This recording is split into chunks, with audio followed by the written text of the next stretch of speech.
So if you have any questions or want me to dig deeper into any of these particular methods, or even have a suggestion on a different method or way that you do keto, please just leave a comment and I'll respond and we'll figure it out.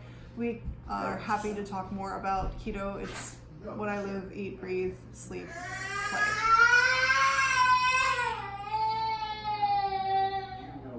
What do you do?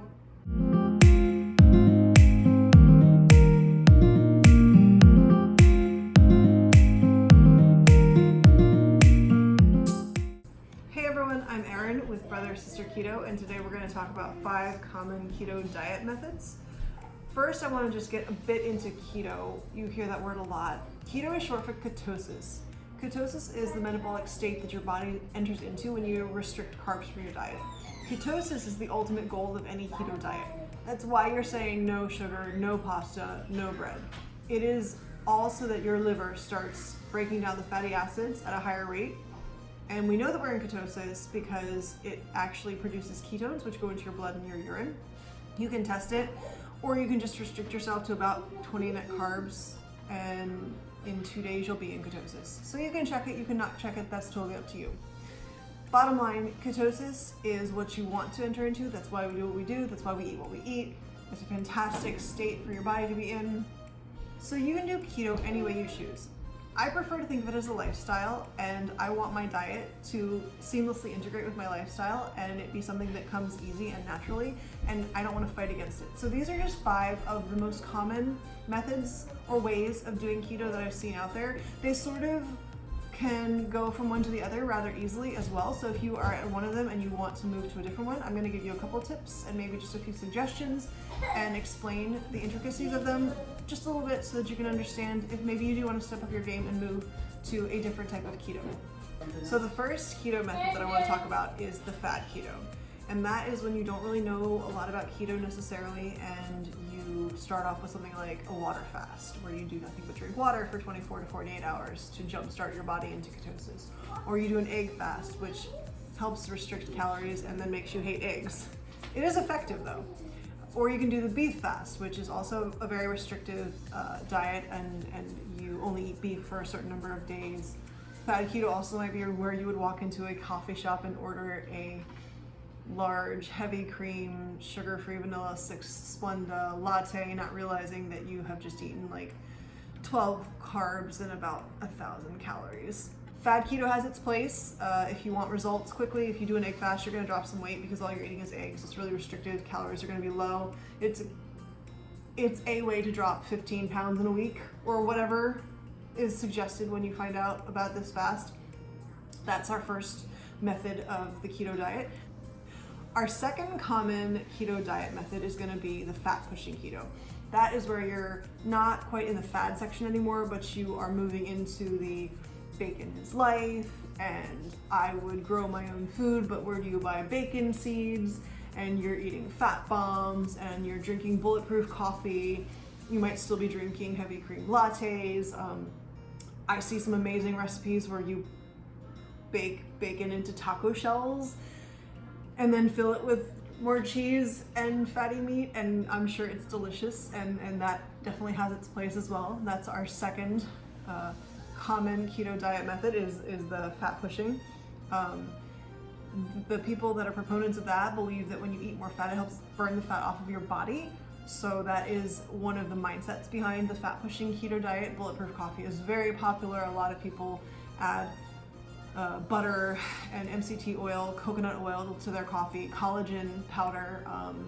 So that would be more under your fat pushing keto diet method. The third one that we're going to talk about for the 5 common keto diet methods is going to be lazy keto. Lazy keto is where you're just avoiding carbs. You're not really tracking your protein. You're not worrying about how many fat grams you're eating each day.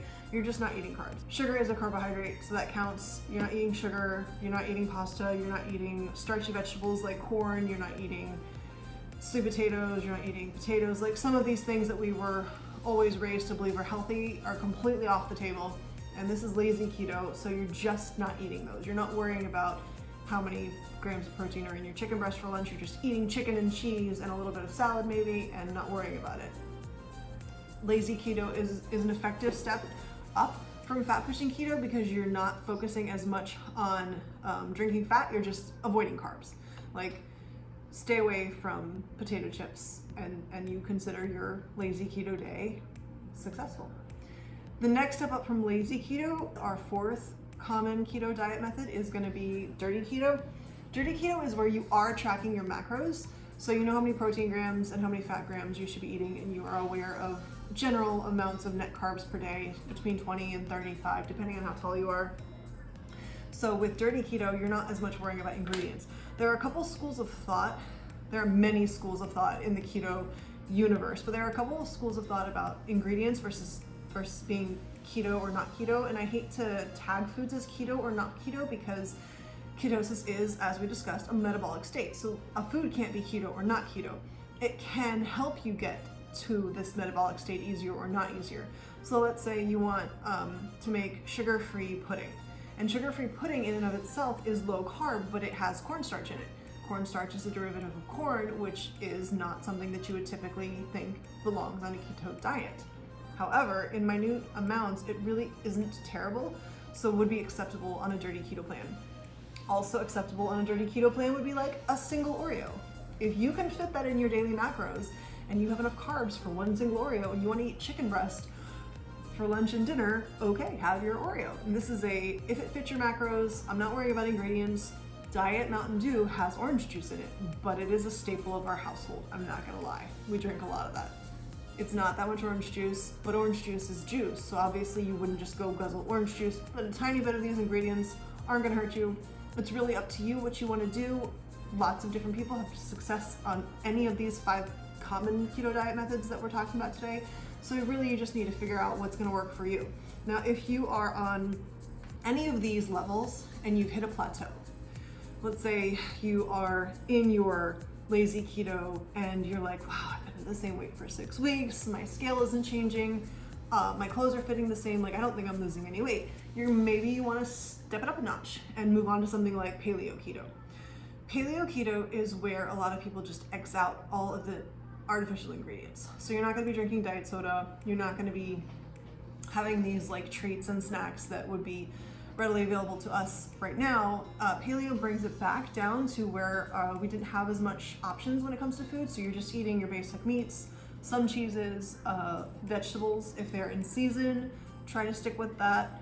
It's optional because of course we have a lot of vegetables now in the freezer section, which are great and they're very nutritious and frozen at peak, so they actually taste better than you might get in the produce section. But paleo keto just sticks to the basics. You get a steak and you get a side of cauliflower, and that's a perfectly reasonable dinner. What you're not getting is cheesecake for dessert. So you're just going to stick to your basic lean protein and then pick a side of acceptable that's low carb to go along with it. So those are your 5 common keto diet methods that we talked about. You have your fad keto, you have your fat pushing keto, you have your lazy keto, your dirty keto, and your paleo keto. Those are our 5 methods. So it wouldn't be brother sister keto if I didn't go over macros for just a minute, because macros matter. When I started keto, I didn't do any of these. I was lucky that I had some people in my life that had already been experienced in keto, like my brother. And so I watched what he did for a long time before I dipped my toe into the keto water. But I didn't just dip my toe in when I started. I cannonballed into the world of keto. I knew my macros, I tracked my meals, I weighed all of my food, every single bite that went in my mouth, I weighed it, I tracked it all. And that is why I had a lot of success. I am more comfortable knowing exactly what I'm eating is fitting my macros perfectly. If that is not for me, that's fine. But I do recommend just figuring out what your macros are to get started. And that way you have a good idea when you're reading packaging, especially if you eat a lot of meals on the go, so that you can know, well, this at least has like 25 grams of protein. So that's gonna be enough for lunch, as opposed to picking up something and being starving and not understanding why. So I recommend getting your macros, but if you don't, pick one of these methods that you think will fit in your lifestyle, because at the end of the day, you need to pick what's gonna work for you, what you can stick with, and not just something that other people are doing because they like it. You can find success, but you have to do it your way.